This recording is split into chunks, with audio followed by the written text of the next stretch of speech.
कच्चा चिट्ठा में आज बात उस खबर से शुरू करेंगे जिसने पुतिन को गाजा में जंग के लिए आखिरकार मजबूर कर दिया।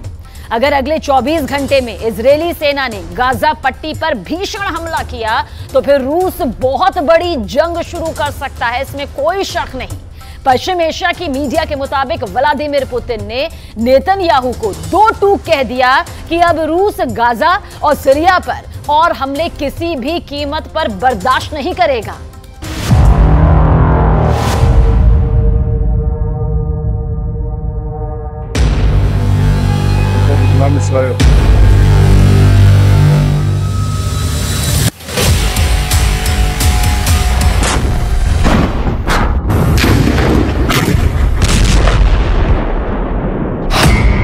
बंद करो गाजा में कदम, पुतिन की जंगी धमकी।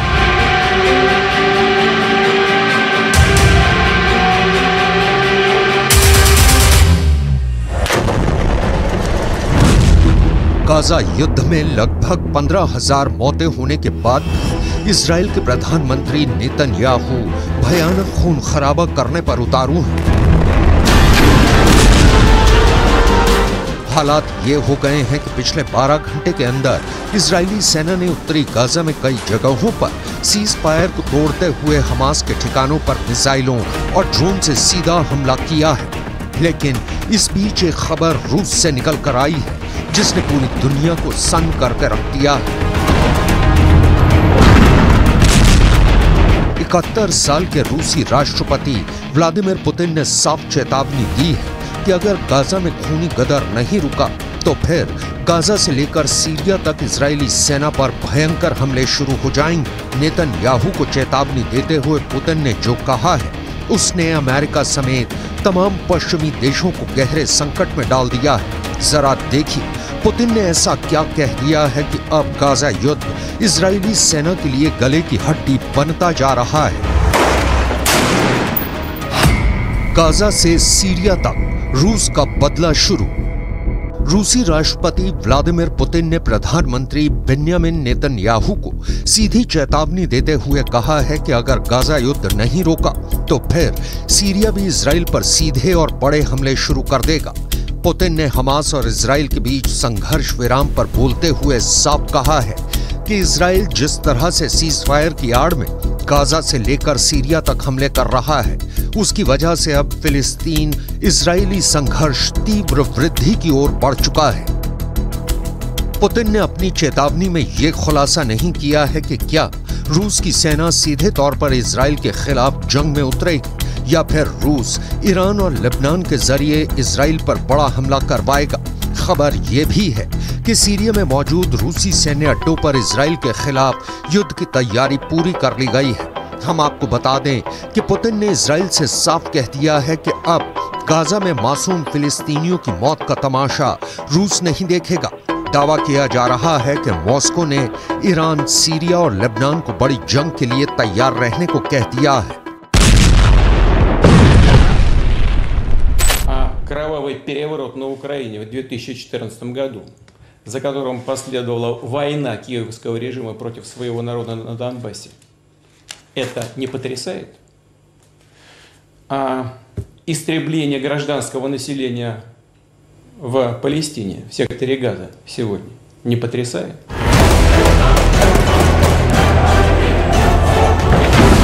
अब आप ये भी जान लीजिए कि जब से हमास और इजराइल के बीच सीज फायर हुआ है तब से उत्तरी गाजा, दक्षिणी गाजा और वेस्ट बैंक में ऐसा क्या हुआ है कि फिलिस्तीनियों और हमास के लड़ाकों को बचाने के लिए पुतिन को सीधे जंग के मैदान में उतरना पड़ा है।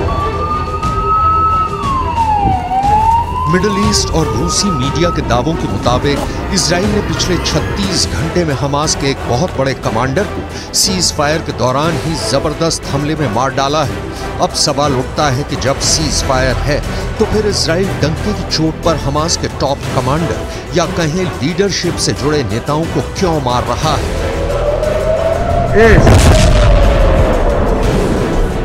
डिफेंस एक्सपर्ट्स के मुताबिक इजरायली सेना की खुफिया एजेंसी मोसाद और शिन बेत के पास हमास के सभी टॉप कमांडर्स की पूरी लिस्ट है जो हमास के हमलों को कंट्रोल करते हैं। यही वजह है कि जैसे ही सीज फायर हुआ, हमास के टॉप कमांडर आगे के हमलों को लेकर मूवमेंट करने लगे, जिसकी भनक मोसाद और शिन बेत को लग गई। और फिर इजराइल की आईडीएफ ने खुफिया सूचना के आधार पर इन्हें मार डाला। यही नुकसान हमास पर बेहद भारी पड़ रहा है, जिसके खिलाफ अब पुतिन ने इजराइल को धमकी दी है कि अगर सीज फायर के दौरान गाजा या फिर सीरिया पर हमले तेज किए तो फिर ये युद्ध पूरी तरह से बेकाबू हो जाएगा और रूस चुप रहकर तमाशा बिल्कुल भी नहीं देखेगा। अब आप ये भी जान लीजिए कि सीज फायर के दौरान हमास का कौन सा बड़ा टॉप कमांडर मारा गया है।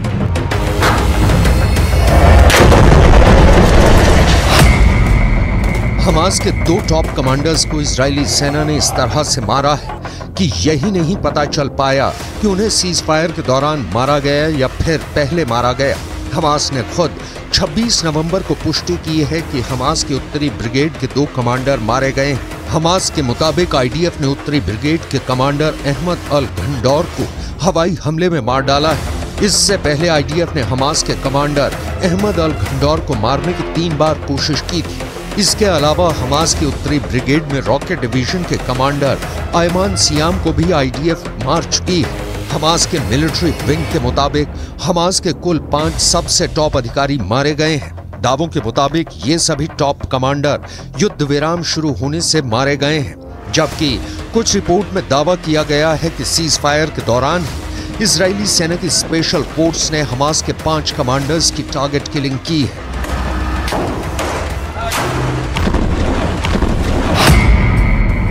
सीज फायर तोड़ा तो तोड़ देंगे इजराइल। हमास के 70 से ज्यादा कमांडर्स मारे जा चुके हैं, जिनमें से 15 बेहद माहिर और दिग्गज कमांडर्स थे। लेकिन जिस तरह से सीज फायर की आड़ में इजरायली सेना ने गाजा में गदर मचाया है, उसे लेकर पुतिन बेहद एक्टिव है। ईरान के राष्ट्रपति रईसी से पुतिन की नजदीकियों ने इजराइल के खिलाफ नई मुसीबत खड़ी कर दी है, तो वहीं सीरिया के प्रमुख असद से पुतिन की पुरानी और गहरी दोस्ती ने इजराइल को गाजा से लेकर सीरिया तक मुसीबत में डाल दिया है। सीरियाई राज्य समाचार एजेंसी के दावों के मुताबिक पिछले 18 घंटे में दक्षिण पश्चिम सीरिया में इजरायली हवाई हमलों में सीरिया के सैन्य ठिकानों को भारी नुकसान हुआ है।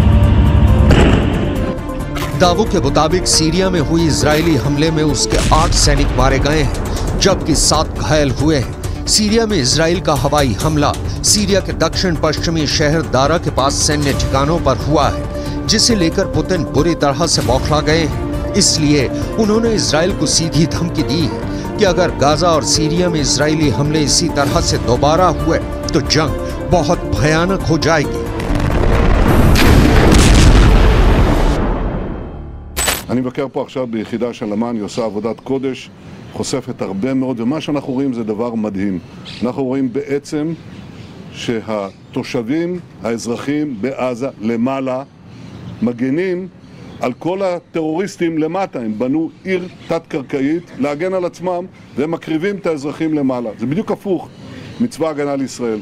צבא הגנה לישראל זה חיילים שמגנים על אזרחים, פה זה אזרחים שמגנים על... इधर हमास के द्वारा बंधकों की रिहाई के दौरान एक बड़ी हैरान करने वाली खबर सामने आ रही है। रूस को अपना सबसे वफादार दोस्त मानने वाले हमास ने रूसी बंधकों को लेकर ऐसा ऐलान कर दिया है जिसने पुतिन के कद को दुनिया भर में काफी ऊंचा कर दिया है। हमास के वरिष्ठ अधिकारी ने दावे के साथ ऐलान किया है कि हम रूस और राष्ट्रपति पुतिन का बहुत सम्मान करते हैं, इसलिए गाजा में बंधक रूसी नागरिकों को हमास बिना शर्त रिहा करने जा रहा है। हमास के टॉप लीडर ने पुतिन को सम्मान देते हुए बयान दिया है कि रूसी बंधकों को रिहा करके हमास पुतिन को सच्चे दोस्त होने का सम्मान दे रहा है।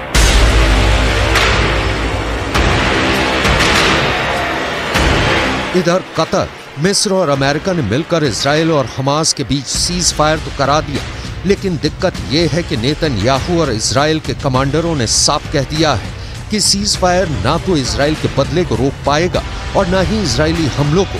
हम हमास का पूरी दुनिया से खात्मा कर देंगे। इधर कुछ मिडिल ईस्ट की मीडिया ने दावा करना शुरू कर दिया है कि गाजा पट्टी में 20,000 से ज्यादा लोग मारे गए हैं, जिनकी संख्या 1967 में इजराइल अरब युद्ध में मारे गए लोगों से कहीं ज्यादा है। दावा तो यहां तक किया गया है कि 1,20,000 से ज्यादा इमारतें गाजा में तबाह हो चुकी हैं। अब ऐसे हालात में दावे किए जा रहे हैं कि रूस गाजा से लेकर सीरिया तक इजरायली हमलों को काउंटर करने का मन बना चुका है, क्योंकि यूक्रेन के युद्ध में पुतिन ने अकेले दम पर नेटो और अमेरिका को थका डाला है और यूक्रेन पुतिन से जंग लगभग हार चुका है। अब ऐसे हालात में पुतिन का हौसला 7वें आसमान पर है, इसलिए वो गाजा से लेकर सीरिया तक इजरायली सेना को मटियामेट करने की तैयारी में जुट चुके हैं।